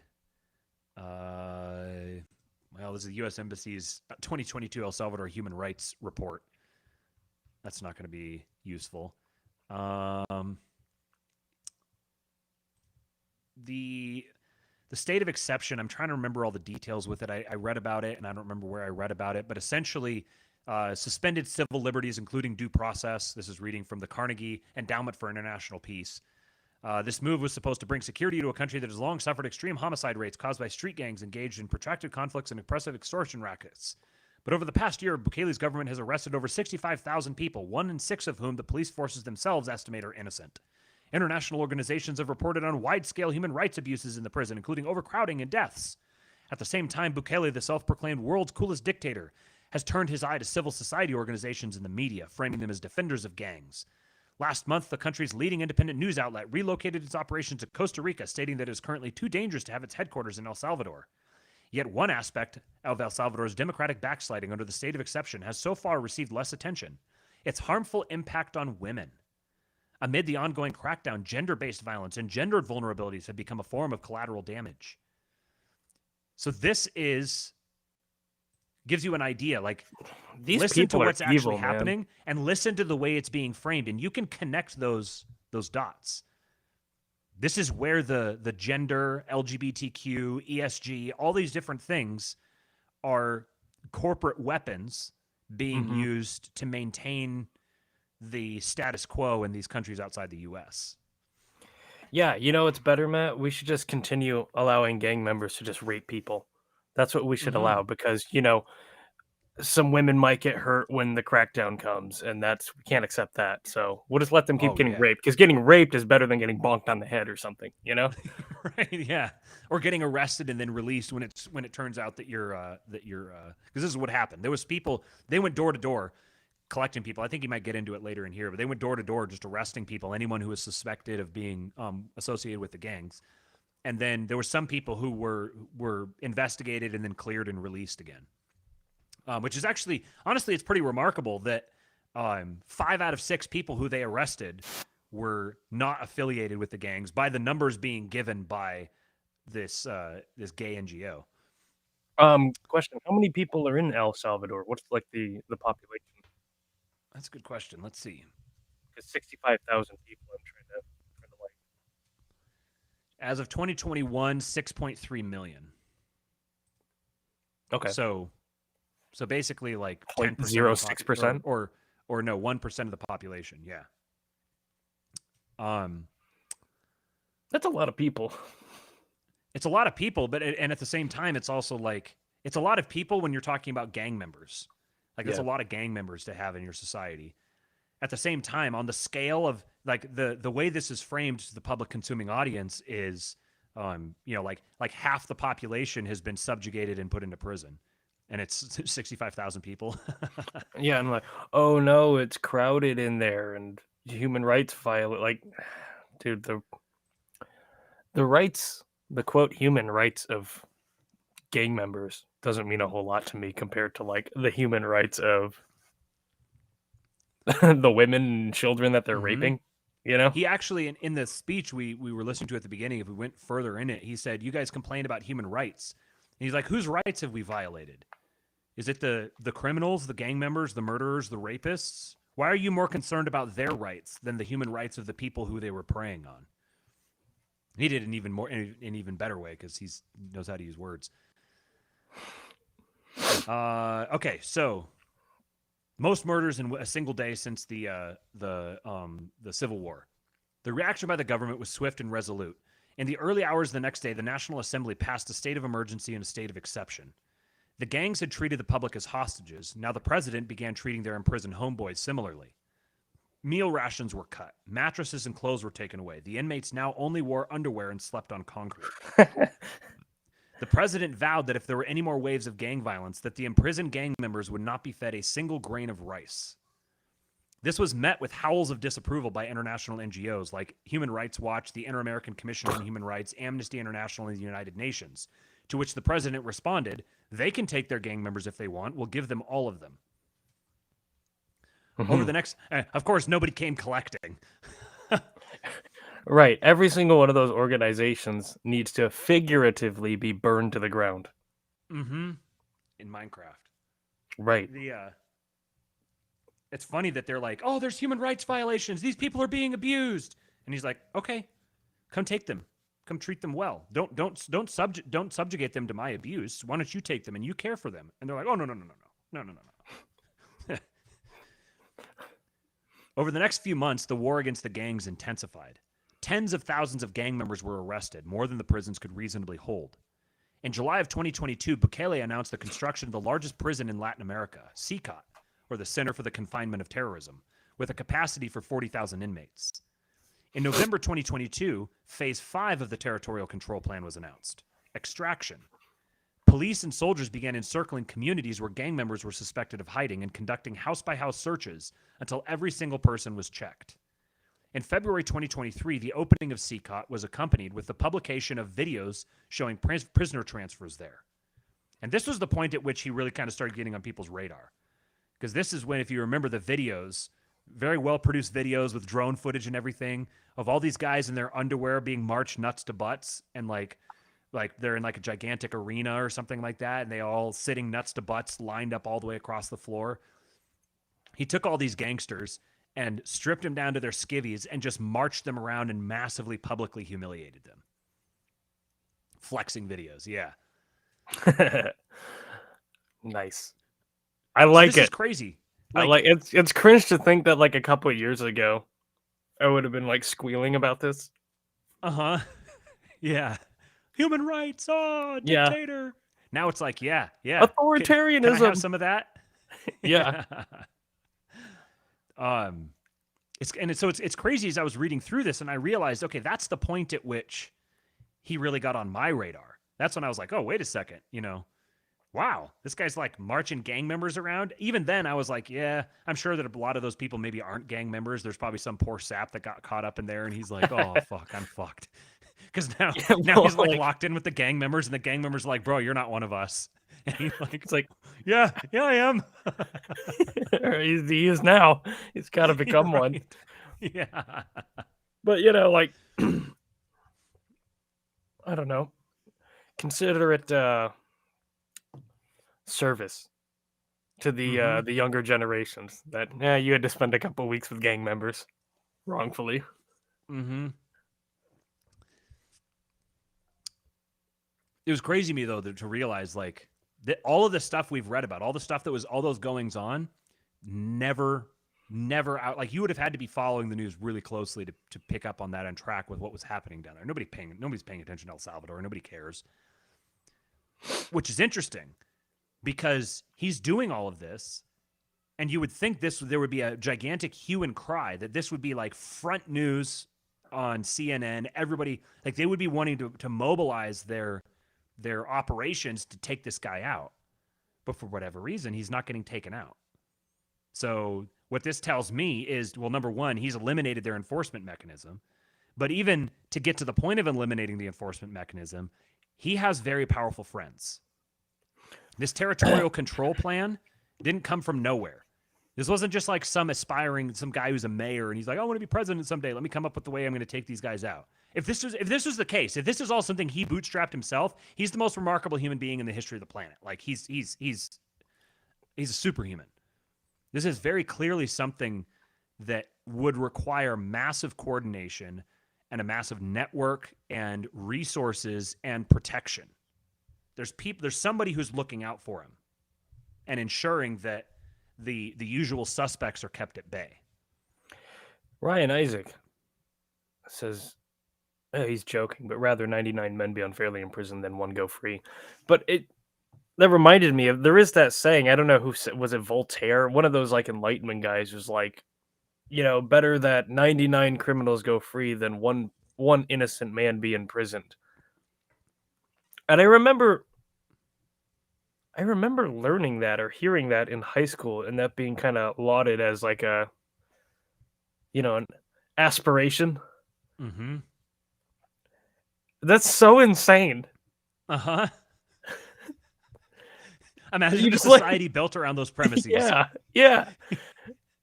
It's like I grew up, totally bought into that. Liberty and all of that stuff. And that's insane. Such a great atrocity if one person is unfairly imprisoned, even if the cost of that is that 99% of criminals are set loose, or just cut free and cut loose, set free.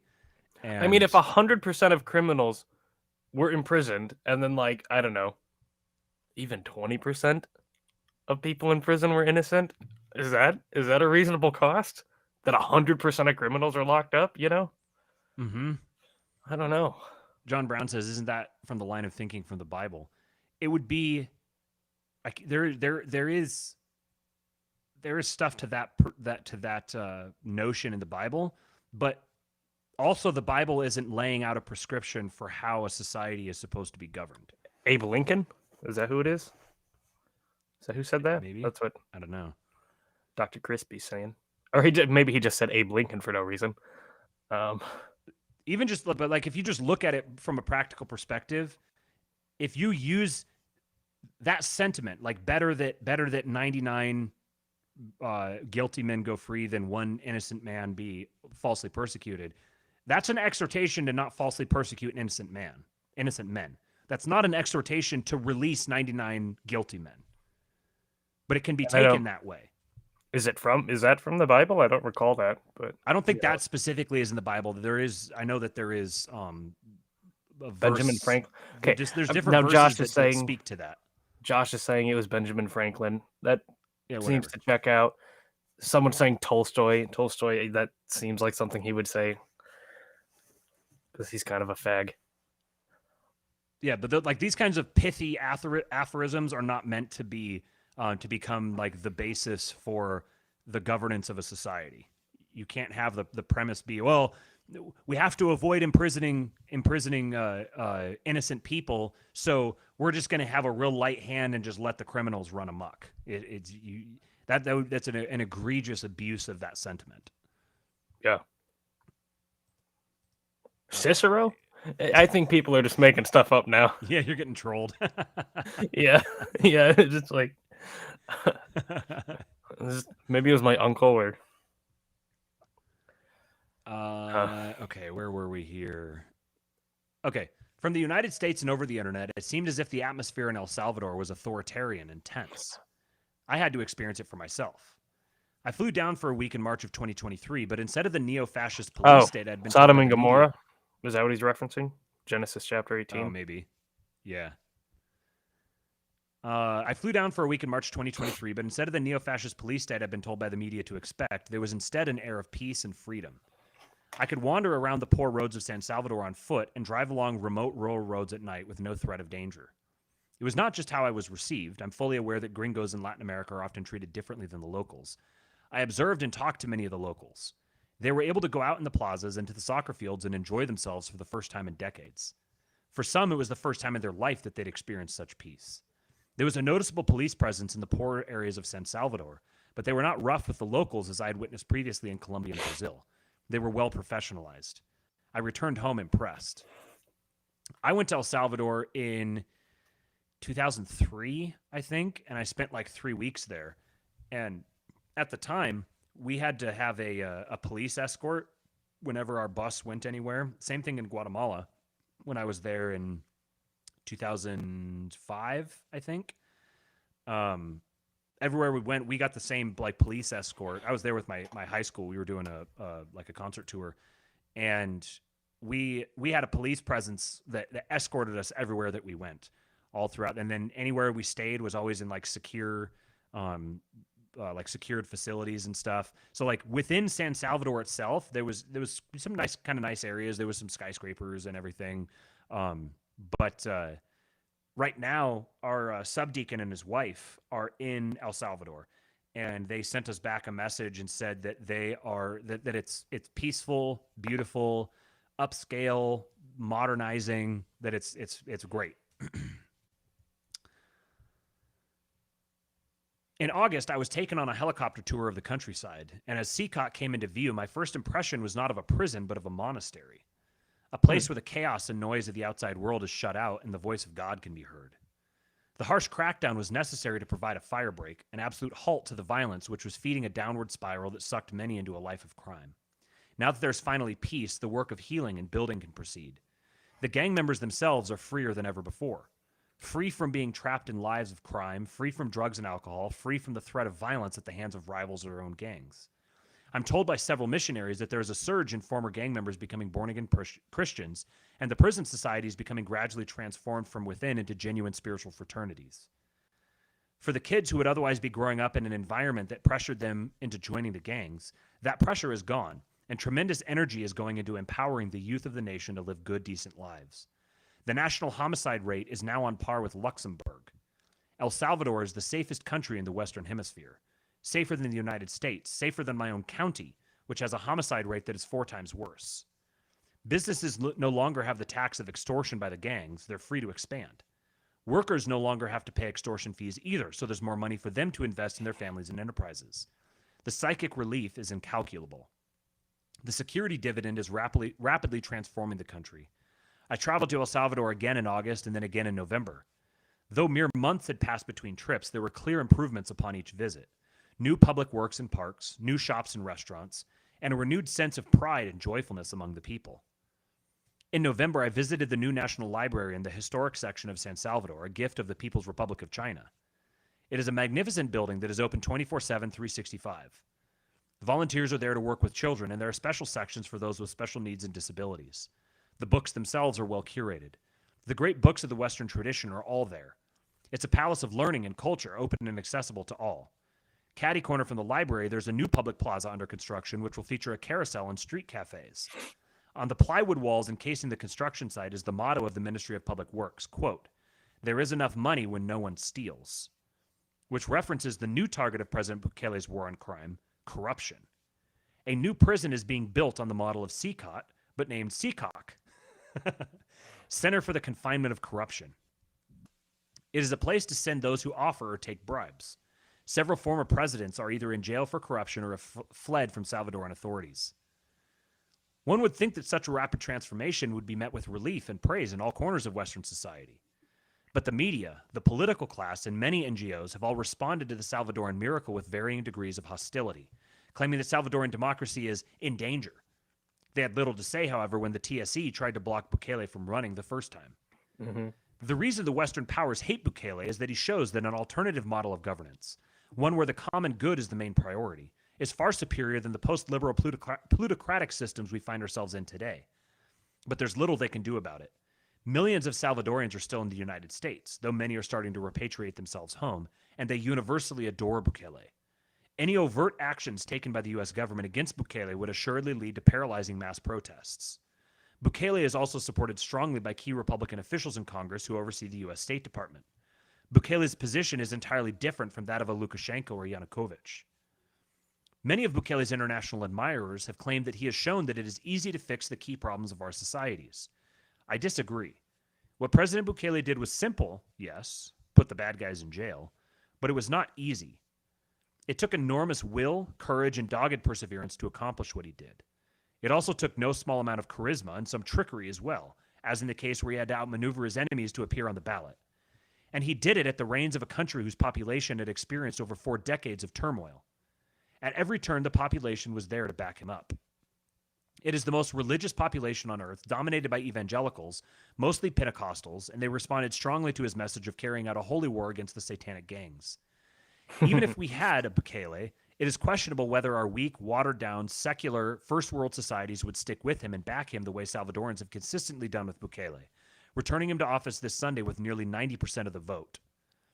But there are other countries in the region who have gone through similar turmoil and insecurity as El Salvador these last few decades. The new president of Ecuador is patterning his war against the cartels there after Bukele's security operations. El Salvador is sending advisors to other countries like Honduras to help them adopt similar models. It may be that Latin America emerges from its dysfunction well before the so-called First World. And if it does, it will all be because of an audacious man born on the same day as the first liberator of Latin America, Simón Bolívar, Nayib Bukele.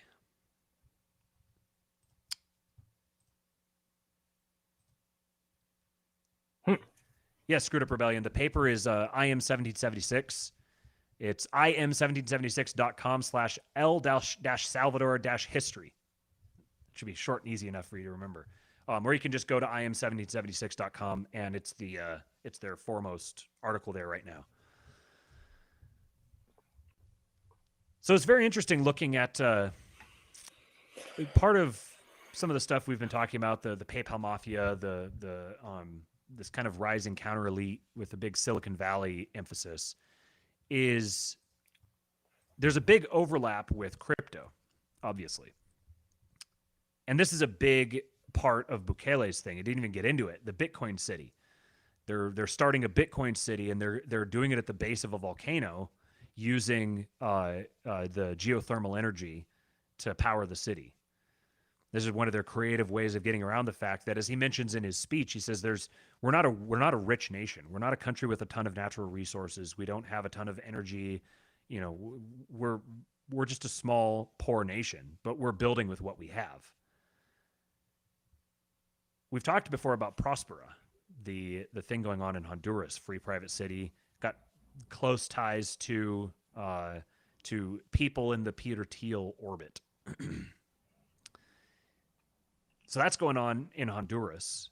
And there's other operations in other parts of Latin America that are similar to this. This free private cities concept is starting to really gain some steam, and there's a lot of institutional energy and power and money behind it. I think we're going to see that continuing to increase.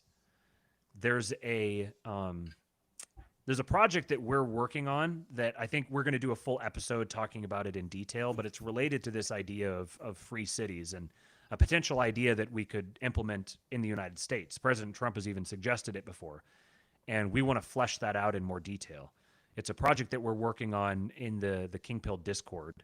That we're going to do it as a community. We're going to build this idea out as a community and see if we can get some legs to it. But the reason why I wanted to highlight this today with Bukele is because, number one, I think a lot of people just aren't fully aware of the whole background of everything that's been going on there. I wasn't until this last week. I read this article and just went through and read his whole Wikipedia to see what had been going on. And the big question I wanted to answer for myself was, why is this being allowed? How is he able to make moves like this? If you look into his Bitcoin advisors, there's a number of significant Bitcoin people who are associated with him, and they're associated with particular organizations. It's not very hard to do 1, 2, 3 degrees of separation to figure out what sort of people are backing him. You could tell with this 7-phase plan that he had, the territorial control plan, this was well conceived. This is gifted social engineers with a lot of political will and a lot of resources sufficient that they're able to actually navigate something like this. Yeah, a lot of information. Data. Mm-hmm. So I think this is also a signal that the regime, we've been saying this, the regime is weaker than they seem. Mm-hmm. This is not the regime of the 90s. This isn't the regime of the 2000s. It's not even the regime of the 2010s. This is a very weak regime that has started wars on too many fronts, and it can't maintain all of them effectively. At this point, him being able to accomplish what he has already is a massive win historically. At this point, if he gets taken out, that's a story in and of itself. That he's accomplished this to this point, and that the internet exists the way it does for us to even have a show like this and tell people about it, putting this idea out there, and like you can't hide it, you can't put it away. So even if he was an op, or even if he got compromised somehow, but dude, he kissed a wall one time. Yeah, right. Yeah, that's the first. I'm expecting to get that in the comments here. There's going to be someone that complains about how there's a picture of him with a tiny hat kissing a wall, and I could not possibly care less. I mean, if you were going to take on this, you had your great grand plan, and you were going to take on the regime, and you had your perfectly detailed plan for how you're going to take it over. You would not, as things have been for the past 5 years and beyond. This may change gradually over the next couple of decades, who knows? But at this point right now, you're never going to get in position to be able to make any of those types of moves without kissing a wall. It's just, you have to stay under the radar. So go do the meaningless gestures that cost you nothing and make you an asset. We need these guys as our assets. And if they have to kiss walls in order to do that, I could not care less. I don't care. Yeah, I think they got bigger goals and bigger plans than, arguing with fucking Goonix on Twitter. Yeah, right. So I think it's interesting to see how things go in Honduras. I think this Latin American pride is a distinct thing. Latin Americans are nationalists. They're very hardcore nationalists. We were talking about this the other day that I don't remember who I was talking about this with actually, but uh, Latin American communism and European communism are very different things. Communism was how nationalism happened to express itself in Latin America, but it's a very, very nationalistic region. It's part of the reason why they have all these battles with each other, because they're all um, like very nationalistic. They come into the. I lived in L.A. and you definitely will get squabbles between Mexicans and Salvis and Hondurans and Ecuadorians and Chileans. They all are like mutually suspicious and rivalrous with each other. But this sort of thing taking root in El Salvador and him being as beloved as he is and watching that country become, he's basically turning El Salvador into like the Silicon Valley of Central America. The door is open for business. You can come do business here. We're going to incentivize you coming and doing business here. And you can live in the Caribbean. I mean, I'm starting to lay out my, like, I don't know how long it's going to take, 5 years, 10 years, however many years. I'm starting to lay out my plan for moving to El Salvador because I love the area. I love it. It's beautiful. If it was competently run and prosperous, no questions. This would be one of the best places in the world to live. So he's positioned himself to become a legitimate power broker, even though he's just one leader over one small country.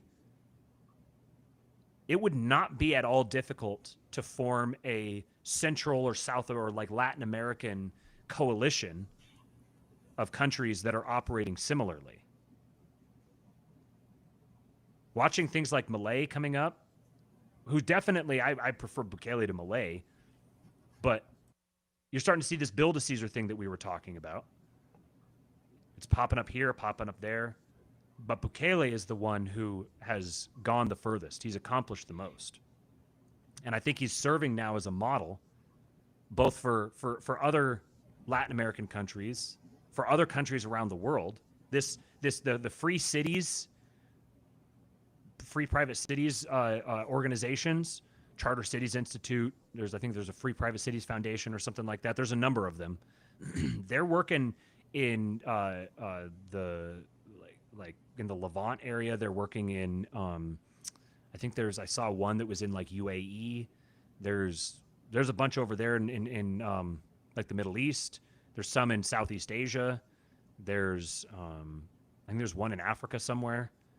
These things are starting to pop up, and these are very much I'm not going to say they're the future, but they signal the future. They signal the future that's coming. I think we're going to see largely in a lot of places, national identities are going to start falling away, and they're going to be replaced by internet identities.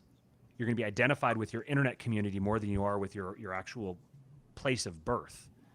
But the places where nationalist sentiment is going to be the strongest is in places like El Salvador, the way these are rising. I don't think that you can take his model and port it directly to the United States. Obviously, there's a massive issue of scale. But you can do parts of it. You can do aspects of it.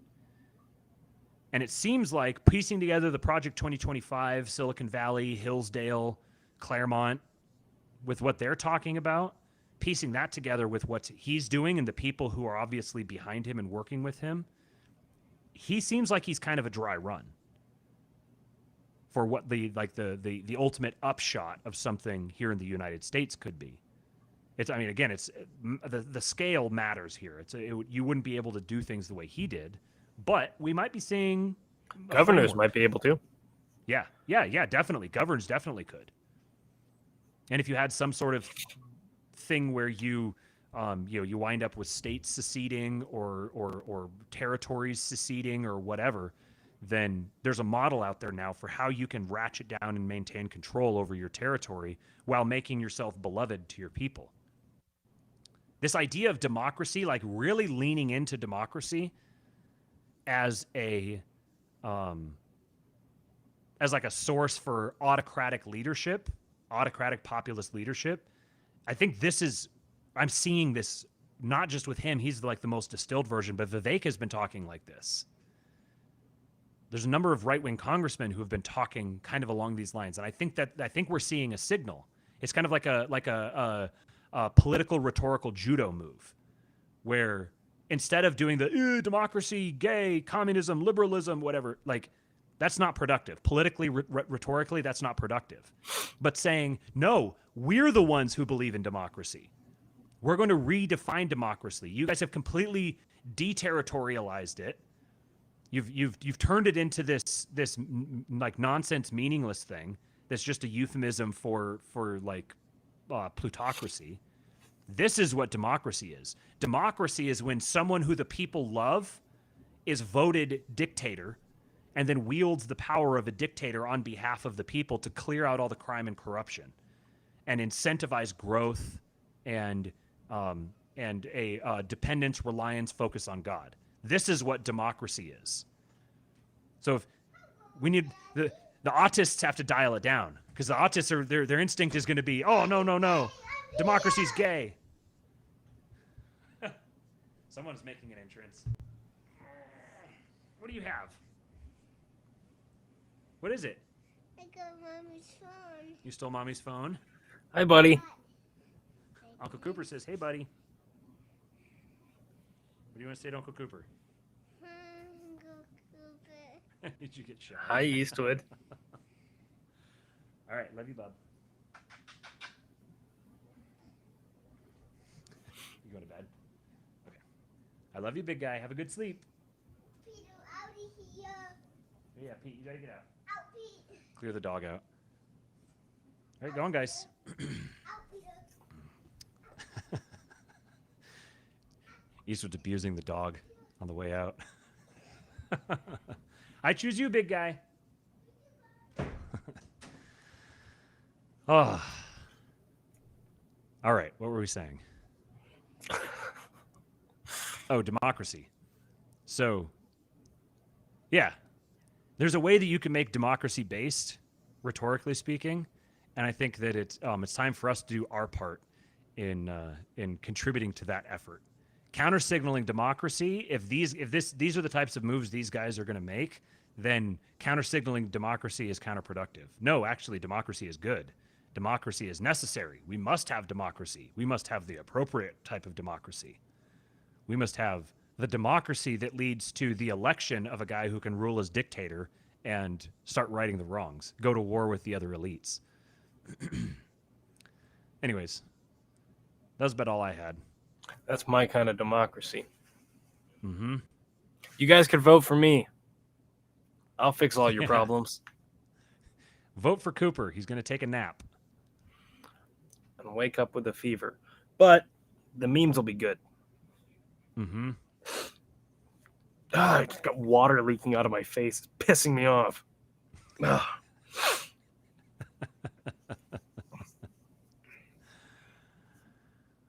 All right, guys. Who knows?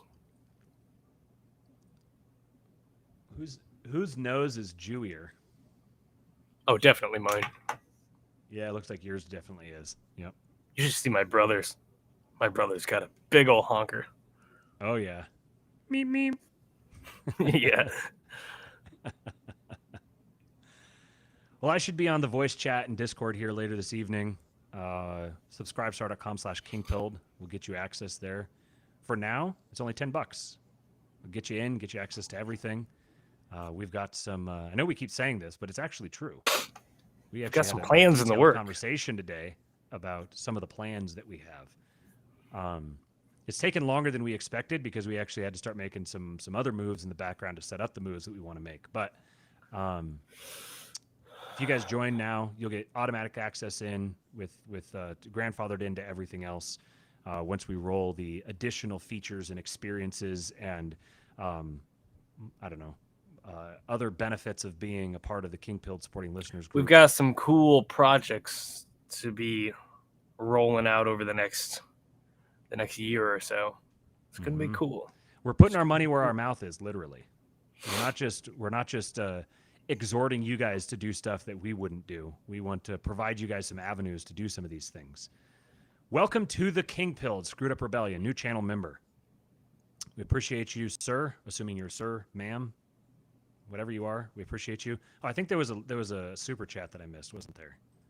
Let's see. TK $2 says just got the notification. What'd I miss? Yeah, the notification thing is a problem. I don't get notifications from most of the channels that I'm notified to. You could try getting like unsubscribe and then subscribe again and see if it works. I think we're going to start streaming onto Rumble here soon. I just need to get that set up. But yeah, YouTube is just got to be what it's got to be for now. Random username $2. Cooper brings all the super chats to the yard. Well done, Cooper. All one of them. Yeah. And Thanks, then dude. $5 from JG says, I implore you to look into Noboa of Ecuador. He seems to be implementing similar policies there. Went to school in I've the heard States, some made things part of about the that plan. guy. Ah. Well, I am going to Noboa in Ecuador. I'm going to add that to my study. Daniel Noboa. Well, that's very interesting. Another young guy. 36 years old. Born in Miami. Huh. What are you doing with your Very life, Matt? Man.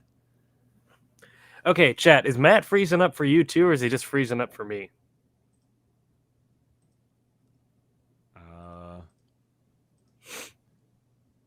I don't know what to do with that. So what were you saying, Read the Matt? New York Times article. Okay. This is just you. Oh, okay. I said, you said, what am I doing with my life? Because the guy's like the same age as me. He's the president of Ecuador. He's the incumbent president of Ecuador. He's 36. And I'm here live streaming on YouTube to you jamokes. So Yep. I guess we got to do what we got to do. You could be the Caesar of Ecuador. I don't think I want to live in Ecuador.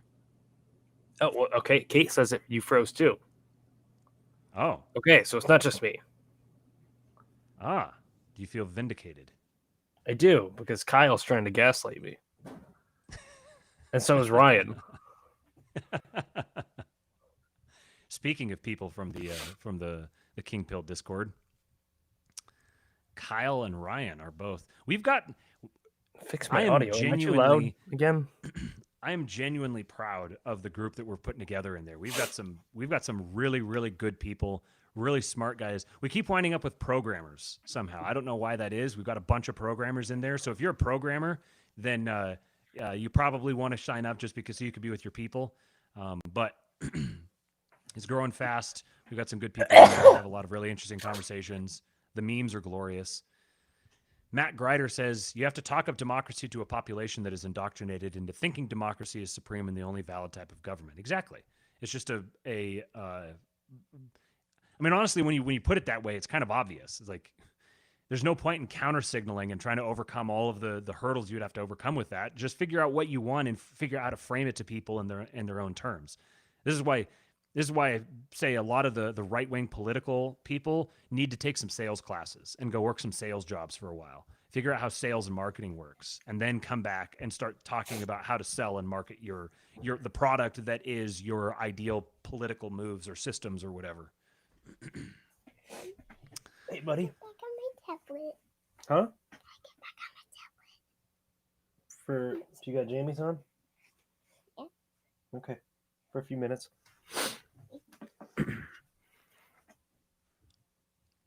They each have one. Yeah. All right, guys. Well, I'm going to peace out here. I appreciate you guys showing up.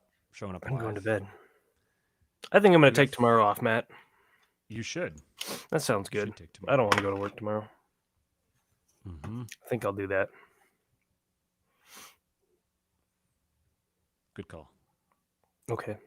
We've got 57 watching, 47 likes. Get those likes up, folks. We need your likes. We crave your likes. Help us with the algorithm. Follow me on Twitter at RealKingPilled. Follow Cooper at Cooper Brooks. Share the show if you enjoyed it. If you want someone else to, if you think someone else would benefit from knowing the background of Bukele, or you just want to share it. Hopefully, this gave you kind of a concise relatively concise breakdown of who he is, what he's about, what he's working on. And yeah, if you like to listen to this podcast in podcast form on the audio platforms, then do us a favor, and on the audio platform of your choice, give us a 5-star review, a 5-star rating, and a review. That would very much help us. We like to hear what you guys have to say, even if you're just going to make fun of us. We always say, if you have any questions or comments or accusations or insinuations or anything, we like to hear from you. So appreciate you guys. We'll catch you next time.